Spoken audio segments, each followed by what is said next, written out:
Qui a la force en toi pour le faire, traverser les orages et les déserts. Aventure-toi sur le plus beau chemin.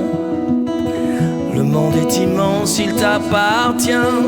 Si l'espoir est grand, laisse-toi porter par... Bonjour fidèles téléspectateurs de la chaîne Méosa Télévision et bienvenue dans votre émission scientifique Les Érudits, une émission constructive, une émission instructive, une émission qui vous forme et vous informe. Je suis là, votre présentatrice de l'émission Merdi Chankana Tondo. Comme vous le savez, j'ai toujours été ravie de vous savoir nombreux devant vos postes téléviseurs.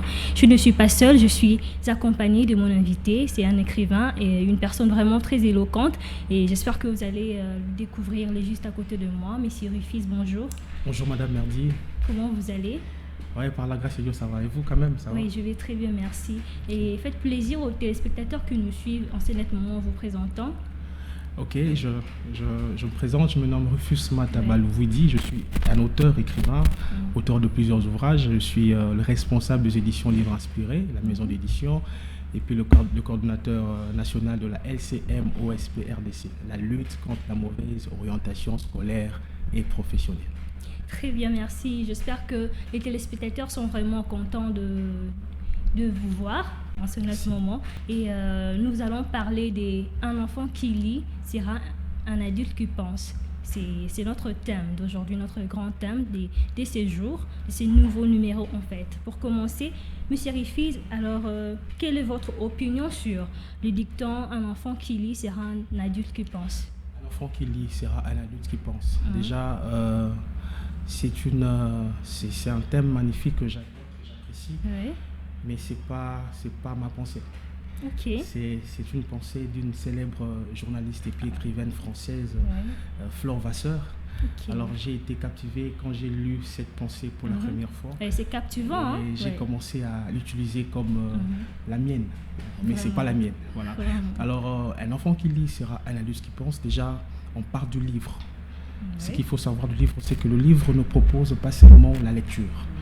Le livre propose autre chose, notamment de vocabulaire riche, de manière pour aiguiser un peu son intelligence, rendre pure son intelligence, développer ses capacités. Alors si un enfant passe ses moments devant un livre, il ne sera pas seulement riche en vocabulaire, mais aussi riche en pratique.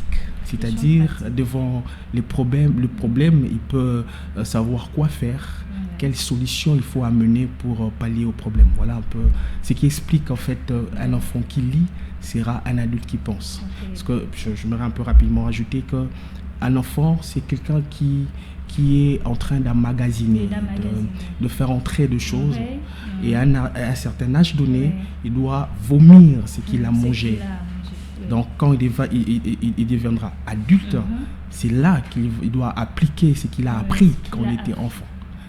La prise de décision, il sera adulte, il doit gouverner une nation, voyez-vous, diriger de personnes dans des sociétés.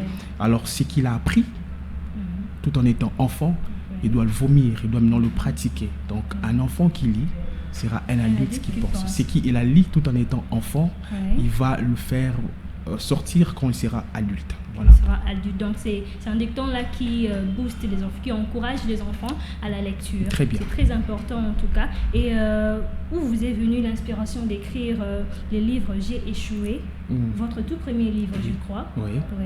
J'ai échoué. C'est le tout premier livre à être publié, mais ce n'est pas le premier livre à être écrit. Okay. Le premier livre à être écrit, c'est le livre Rendre pure son intelligence, qui a été le deuxième à être publié. Alors, d'où m'est venue cette inspiration? Déjà, je me posais une question, c'était la question de base, de savoir comment est-ce qu'un enfant, quand il grandit, il est intelligent, à l'école primaire, humanitaire, mais quand il devient à l'université, ils échouent souvent. C'est comme si l'université est un monde où ça rend faible les enfants. Alors que c'est juste une continuité de l'école humanitaire. Voyez-vous? Alors je me suis posé cette question, je me suis dit, qu'est-ce qui se passe? Et la première réponse que je me suis donnée, je me suis dit, peut-être c'est un problème du système éducatif. Parce qu'on doit le dire, on est entre Oui, nous, on doit le dire entre que nous, oui. actuellement, dans notre pays, bon, pas seulement dans notre pays, mais dans plusieurs pays Oui. du monde, que tu sois intelligent ou non, quand tu as l'argent, tu réussis. Tu vois, ici. Je ne C'en est dis de même pas, pour voilà, le nôtre. je ne dis pas, je ne parle pas de la corruption, non, Non. mais je parle de ce qui se passe. Donc, même si l'enfant doit passer une interrogation, il doit payer. Combien même qu'il a, C'est déjà une façon de faire la combien corruption. même qu'il a déjà payé ses frais académiques.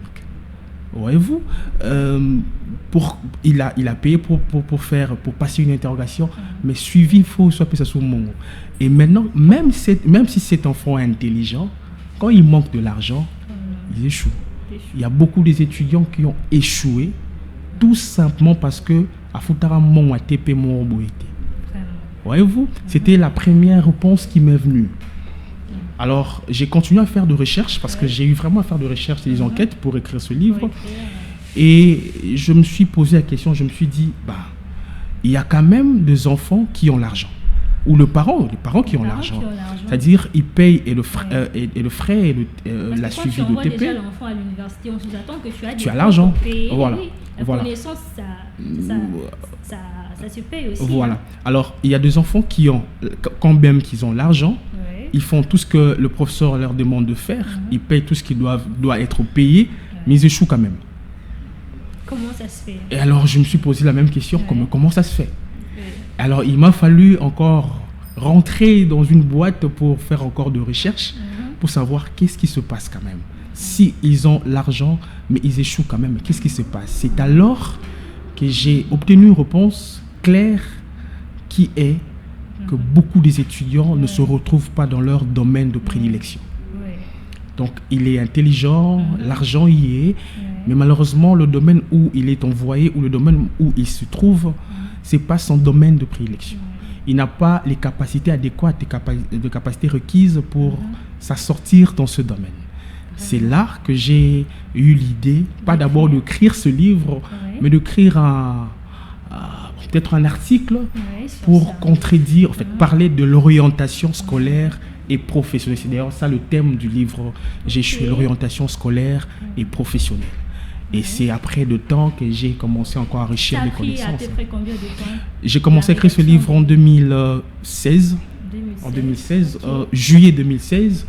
Et je pense bien que j'ai fini à écrire ce livre en 2018.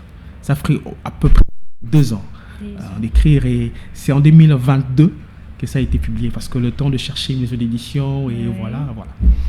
Voilà un peu d'où est venue la pensée ou l'idée, l'inspiration d'écrire ce livre. C'est pour communiquer, passer un message, non seulement aux enfants eux-mêmes, mais aussi aux parents et aux écoles. Parce que j'ai toujours dit que la réussite de l'orientation scolaire et professionnelle dépend du bon mariage entre la famille, l'école et l'enfant.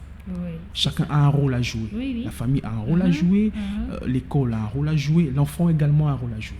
Voyez-vous, parce que l'orientation ne se fait pas seulement par la famille et l'école, mais l'enfant lui-même aussi doit connaître ses capacités. Il doit savoir s'exprimer, se défendre, dire je veux ceci parce que je suis comme cela. Voyez-vous, donc voilà un peu d'où m'est venue l'inspiration d'écrire le livre J'ai échoué. Ok, alors qu'est-ce qui arrive aux enfants qui ne lisent pas ou qui n'ont pas trouvé la chance de passer au banc de l'école? Déjà, j'aimerais commencer par cette deuxième partie de la question. Les enfants qui n'ont pas trouvé cette chance de passer sur le banc de l'école, en fait, on n'a pas la même chance d'avoir des parents qui misent pour qu'on étudie. Qu'est-ce qui arrive à ces enfants qui ne passent pas par le banc de l'école? L'intelligence ne s'apprend pas à l'école seulement. On est intelligent.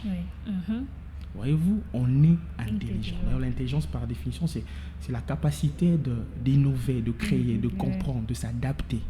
Voyez-vous, et une personne a ces capacités sans même pourtant passer par un banc d'une école quelconque. Alors, pour ceux-là, ces enfants qui n'ont pas eu cette chance de passer sur le banc de l'école, ils doivent d'abord comprendre qu'ils sont intelligents. Oui. Voyez-vous, ils sont intelligents. Alors, ils ont quand même la capacité, quand même qu'ils n'ont pas eu la chance d'étudier, mais ils ont les capacités de bouger le monde, de faire changer les choses, d'amener, de proposer aussi des solutions, parce qu'en eux se trouvent ces outils de l'intelligence. Voyez-vous, c'est bon. Mais vous êtes aussi d'accord que tout le monde n'est pas forcément intelligent. Je dirais, parce qu'il y a des C là qui ne naissent pas vraiment avec... En fait, je dirais non. Pourquoi? Parce que quand je dis qu'on est intelligent, tout le monde naît intelligent. Seulement, il y a de degrés d'intelligence. Il y a de plus intelligents, il y a de moins intelligents. Ok. Voyez-vous, alors on devient plus intelligent lorsqu'on suit des formations, lorsqu'on passe par exemple par une école, on aiguise la connaissance, on prend ce qui va avec la croissance de l'intelligence. Voyez-vous, on devient plus intelligent. Mais on est moins intelligent lorsqu'on a l'intelligence, mais ce n'est pas travaillé, ce n'est pas cultivé. Voyez-vous, c'est pas cultivé. En fait, tout le monde est intelligent. Même un fou est intelligent.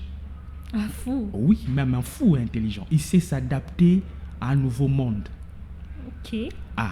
Il sait s'adapter à un nouveau monde. Donc, il est intelligent. Mais seulement, il n'est pas plus intelligent que vous, Madame Merdi, parce que vous avez quand même des connaissances, des atouts. Enfin, vous avez des organes qui travaillent convenablement. Voyez-vous. Donc, voilà un peu. Alors, la première partie, c'était de savoir... qu'est-ce qui arrive aux enfants qui ne lisent pas? Qui ne lisent pas. Je pense que je l'ai dit tout au début, que le livre ne nous propose pas seulement la lecture, mais aussi tout ce moyen permettant à notre connaissance de grandir. Alors, tous ces enfants qui ne lisent pas ne grandissent pas intellectuellement. Voyez-vous, ils sont limités quelque part. Et plus loin, ce sont des enfants qui cultivent en eux cet esprit de complaisance, cet esprit complexe d'infériorité. Voyez-vous, en fait, il est limité intellectuellement parce que il ne cultive pas son cerveau, il ne cultive pas son intelligence. Du coup, il perd la confiance en soi. Voilà, il perd vraiment la conscience de ce qu'il est et de ce qu'il doit être.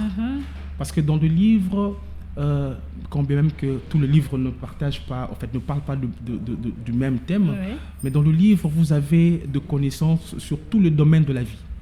Dans le mariage, dans ce qui parle de l'intelligence, ce qui parle de crise d'identité, ce qui parle de la sagesse.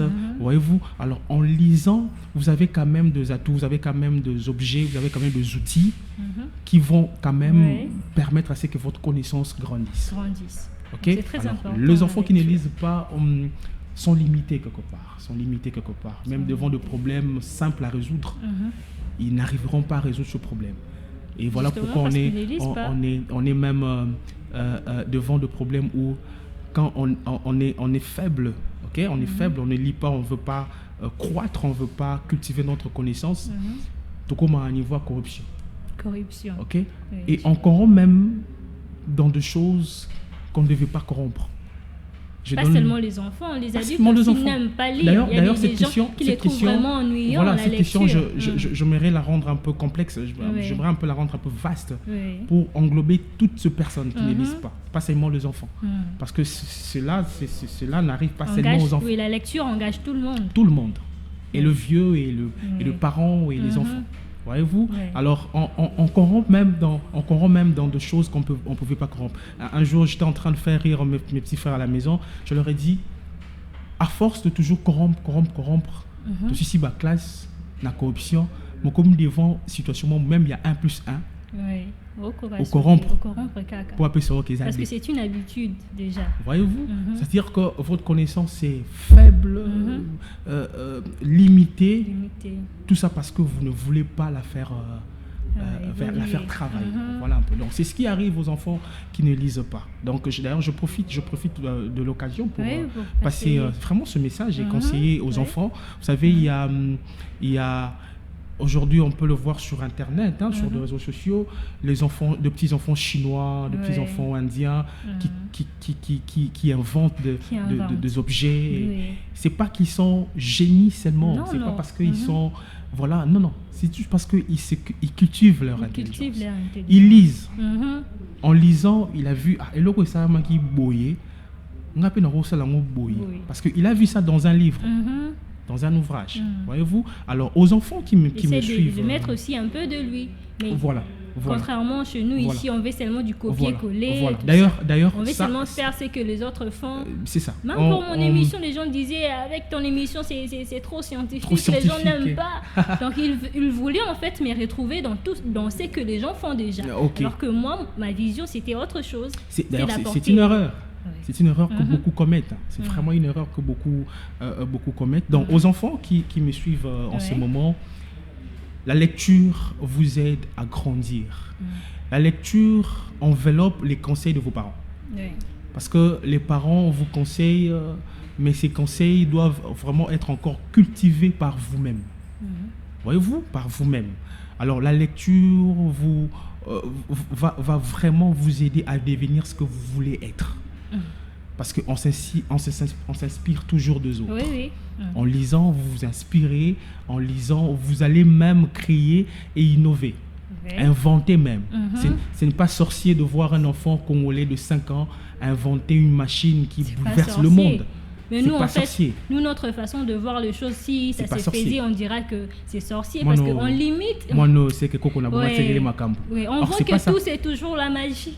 C'est pas ça. Alors donc, que c'est pas il faut lire. Donc, j'aimerais reprendre cette phrase magique de l'un de mes coachs, le docteur Silas Mimil Makango, qui n'arrête jamais de dire lisez, et rien ne pourra vous nuire. Voilà. Très important ce que vous venez de dire tout à l'heure, en tout cas. Si est seulement le parent, les enfants qui nous suivent en ce net moment, d'ailleurs tout individu, de pouvoir vraiment prendre en considération ce que vient de dire M. Rufus, ça sera vraiment très important et bénéfique pour nous. La lecture est très importante, la lecture nous aide vraiment à évoluer, à acquérir de nouvelles connaissances, c'est vraiment très capital. Alors que pouvez-vous dire de ces parents qui imposent leur choix de filière aux enfants? Ça, c'est un problème. Personnellement, quand je parle de ça, ça fait mal. Ça fait mal, pourquoi? Parce que beaucoup de parents ne comprennent pas qu'ils ne sont pas maîtres de l'avenir, encore du futur de leurs enfants. Seul Dieu est maître de tout. Il est maître de notre souffle, de notre vie et même de notre avenir. Mais les parents ne sont pas le maître de notre avenir. C'est-à-dire, lorsque vous imposez le choix à votre enfant, c'est comme justement si parce vous que dites ils ont l'esprit des comparaisons. Vous voyez pas, celui-là, d'ailleurs, il a fait ça. Oui, toi aussi, tu dois les faire. J'y arrive d'ailleurs, j'y arrive. En fait, ces parents, j'aimerais vraiment d'abord parler de ces parents. Ces parents ne comprennent pas que chacun est unique. Ok, chacun est unique. D'ailleurs, j'aime vraiment ce que mon coach Michel Mouvoudi, que je salue en passant, dit souvent, malgré la multitude, chaque personne est singulière. Très important, très important. Chacun est unique. C'est-à-dire, si mon père a fait la médecine, je ne suis pas censé être médecin. Vous comprenez ça? Je ne suis pas censé être médecin. Moi, peut-être Dieu m'a créé pour sauver le monde par l'agriculture. C'est vrai, c'est une grave erreur. Une erreur que beaucoup de parents commettent. Mais également, parce que j'ai vraiment pris le temps de faire des recherches sur ça, sur l'orientation scolaire et professionnelle. Je me suis posé aussi cette question. Mais pourquoi le parent impose le choix? Et la première réponse que j'ai eue, c'est ce que vous venez de dire, que ils ont un esprit de comparaison. Voyez-vous, voilà, oui. Moi, il y a Nanyoyo. Il y a Ngaloula, un maître avocat, un peu, voyez-vous, il est respecté. Moi également, je veux que mon enfant soit comme lui. Aussi, vraiment. Qu'est-ce qui prouve que moi aussi je serais respecté comme lui? Alors que nous ne sommes pas nés le même jour. C'était d'ailleurs la même date de décès. C'est ça.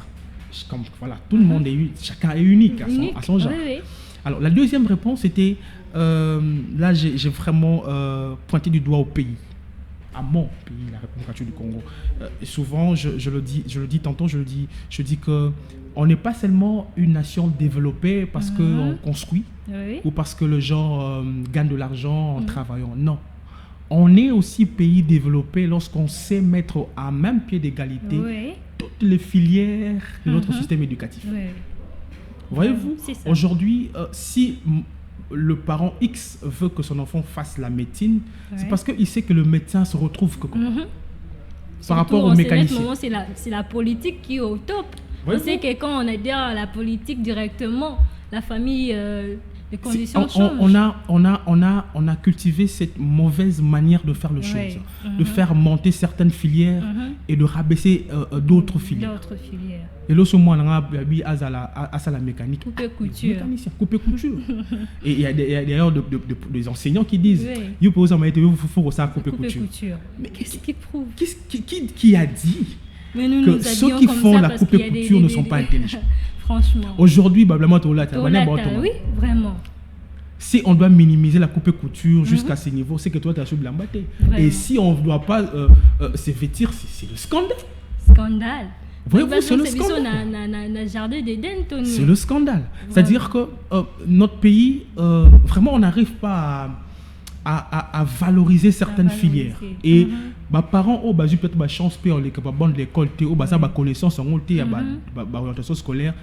Pour moi, la bien la vie face à la médecine, face à la droit, face à l'économie. Pour avoir un bon. Voyez-vous, pour avoir un bon. C'est ça, c'est vraiment un combat. Alors que quand on fait quelque chose qu'on n'aime pas, il n'y aura pas de l'impact. On ne va même pas se retrouver. Oui, on va pas même se si on doit finir les études dans ce domaine, mais dans la vie professionnelle, en tout cas, que vous le voulez ou non, on va vivre une vie difficile. Parce que les gens doivent comprendre une chose, que la base d'une réussite dans la vie, c'est le bonheur. C'est le bonheur. C'est la joie. Oui. Ok, c'est l'épanouissement. Je dois être pas seulement épanoui. L'argent, c'est le pas bonheur dont on parle. Oui. D'ailleurs, il y a un vieux en venant, je sais pas si c'est vrai, mais je sais pas si c'est faux ou c'est vrai, mais il y a un vieux qui a dit l'argent ne rend pas heureux. Non, l'argent ne rend pas heureux. Voyez-vous, parce qu'il y a beaucoup de gens qui ont l'argent mais qui ne sont pas heureux dans ce qu'ils font. On est épanoui lorsqu'on se retrouve dans un domaine où on a ça en fait en nous. Moi, je profite de l'occasion pour parler un peu de moi. J'ai commencé par la médecine. C'est pas que j'ai balancé en fait quittant la médecine à la littérature parce que j'étais pas intelligent en fait. C'était pas mon domaine. Non, c'est juste parce que j'ai arrêté parce qu'il y avait un problème de frais académiques. Il y a eu après la mort de mon père et voilà, les choses ont un peu basculé. Voilà. Mais sincèrement, je dois être sincère pour le dire que je me retrouve mieux dans la littérature que dans la médecine. Si peut-être j'avais continué la médecine, oui, j'allais finir parce que, voilà, apparemment ça allait bien, ça marchait. Et d'ailleurs, beaucoup de gens qui me disent, en tout cas, il faut qu'on regarde la médecine parce qu'on te voit dans la médecine. Mais je m'aimerais un peu le choquer pour dire, je me sens mieux dans la littérature, dans la médecine. En fait, je ne gagne pas encore beaucoup dans la littérature. Peut-être j'allais gagner aussitôt fini avec la médecine. Je ne gagne pas encore beaucoup, mais je me sens à l'aise, je me sens heureux. Vous comprenez ça? Je me sens heureux. Parce que tu fais en fait. Parce que tu le fais avec le cœur. Parce que je l'aime, j'aime ça et c'est né en moi.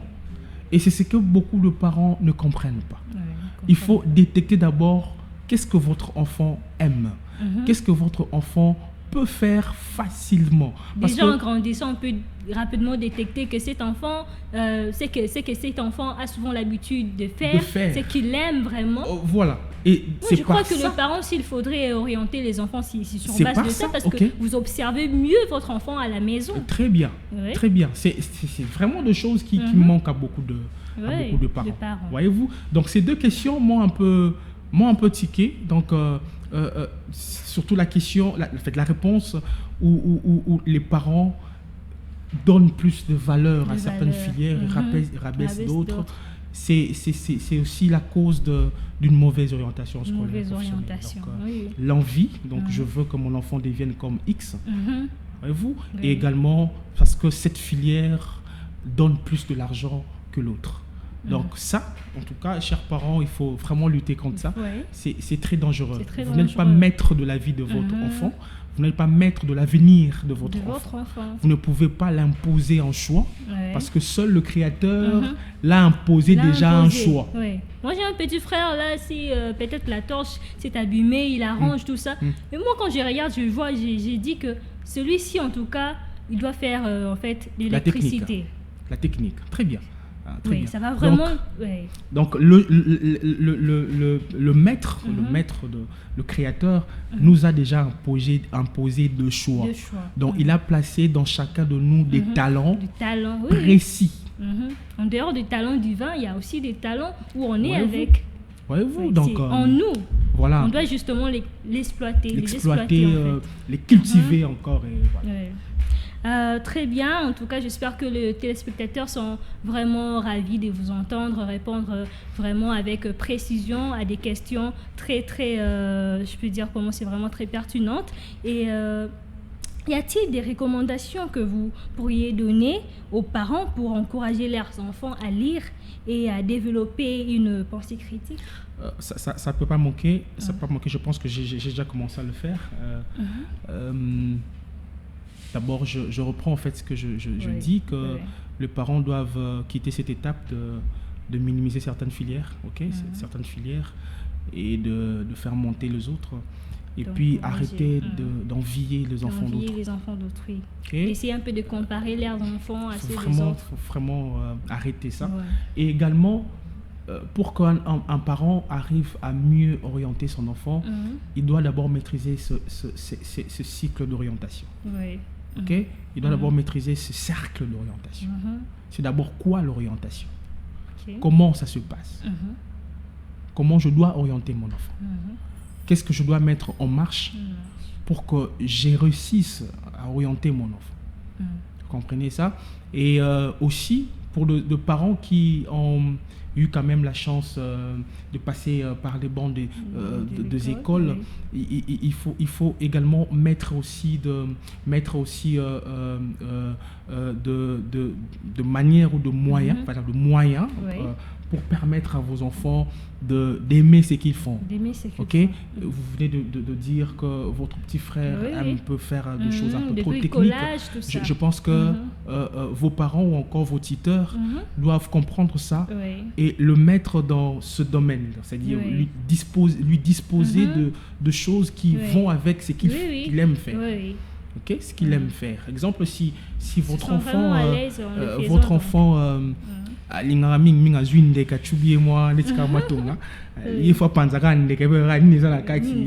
cadre un peu avec la médecine. Voyez-vous, ça cadre un peu. Alors, on a commencé moi jouer mon robot et ça là que ils tiquent un peu, et mec un peu qu'on font les sous moi esprit sur ce qu'il aime. Et en grandissant, et voilà, il va. Très bien, Monsieur Rufisque. En fait, maintenant, je crois que la question dont je vais vous poser, il y a des gens qui vous posent tellement de ce genre de questions. Vous n'êtes pas encore marié, mais vous prévoyez publier déjà à la fin de cette année, je crois, le roman sur Milelo, la femme du célibataire. Un roman qui parle du choix du conjoint, de violence conjugale, du divorce parental et des victimes, tout ça. Divorce parental. Je ne sais pas qu'est-ce que je dois vraiment dire aux gens parce que ces derniers temps, ça bala, normal, donc je finirai par me marier. Alors, cette question est posée par plusieurs personnes.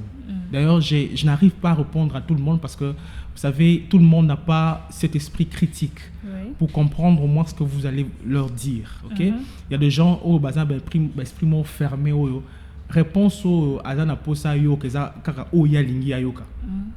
alors je n'arrive vraiment pas à répondre à des messages pareils, mais je profite en tout cas de cette occasion pour répondre à cette. D'ailleurs, je ne savais pas que je devais répondre à cette question.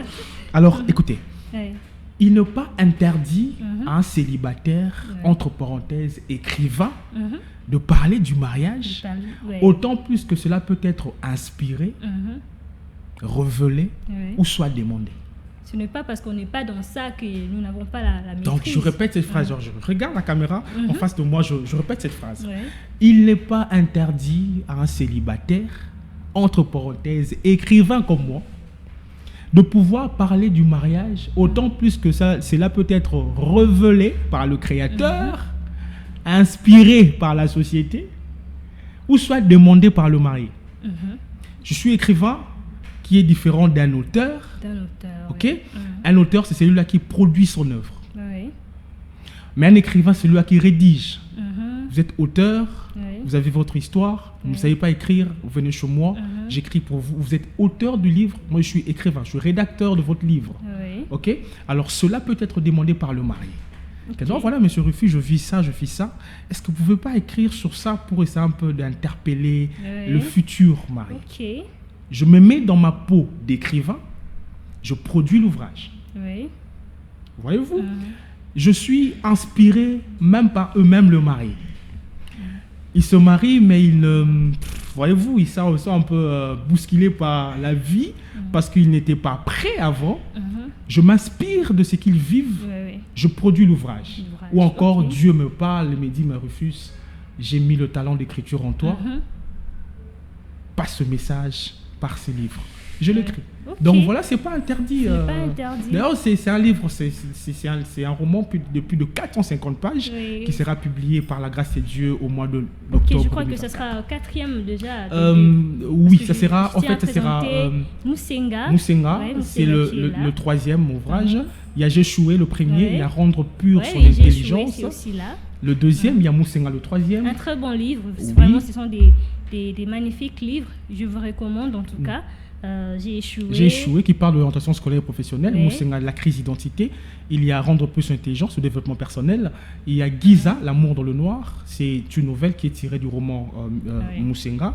Il y a Ngalutondo, une fable qui est tirée aussi du roman Moussenga. Et puis il y aura Milelo, la femme du célibataire, au mois d'octobre. Très bien, en tout cas je vous recommande ces deux ouvrages et l'autre que vous venez de citer. Ngalutondo, Matondo. Ok. Vous êtes Congo parce que. En fait, Ngalula Matondo, c'est une histoire toujours qui parle de la crise d'identité. Ngalula a voulu devenir comme Matondo, mais malheureusement il n'est pas devenu Matondo. Il n'est plus aussi resté Ngalula, il est devenu Ngalutondo. Donc Ngalula était un Luba, Matondo était un Congo. Quelle inspiration. Même si on est tous Congolais, mais chacun a une identité précise. Très bien. Donc je ne peux pas devenir Luba, voilà, je suis né Congolais, quand même je suis Congolais, donc voilà. On me fait déjà signe, on a vraiment beaucoup à parler, mais le temps nous fait vraiment défaut. Je crois que ça ne sera pas la dernière fois. Pas la dernière fois. Pas la dernière fois. En tout cas, je vous recommande vraiment le livre de Merci Rufus Mata Balouvuidi, des très bons livres. En tout cas, c'est très inspirant. Je vous les recommande vivement. Et si vous voulez en fait en avoir, mon numéro est juste en bas de l'écran. Vous m'appelez et je vais vous mettre en contact avec l'écrivain et vous allez vous procurer ces livres, ce magnifique livre en fait. On est déjà à la fin de notre émission. Chers téléspectateurs, je vous remercie d'avoir disposé de votre temps pour nous suivre et j'espère que vous avez été vraiment émerveillés d'entendre parler notre cher invité de ce jour, M. Rufus Mata. Les thèmes, c'était un enfant qui lit sera un adulte qui pense. Alors, nous encourageons par cela les enfants de pouvoir lire parce qu'en lisant, on acquiert de nouvelles connaissances, on grandit aussi en étant adulte. C'est très important. J'étais là, votre présentatrice Merdi Chankana Tondo. Il y a de ceux qui m'écrivent, disent « Ah, mais tu ne te présentes pas trop souvent avec l'émission. Du coup, on ne sait pas vraiment ton nom, tout ça. » Je suis Merdi Chankana Tondo, présentatrice de cette belle émission scientifique, Le Zéridi. Je crois qu'on se retrouve à la prochaine. On a vraiment des choses à dire, mais le temps nous fait défaut.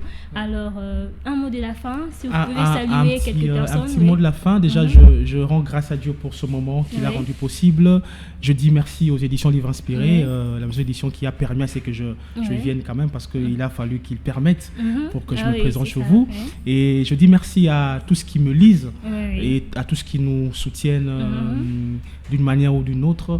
Vraiment, je vais reprendre un peu cette petite phrase pour dire que la lecture est très importante.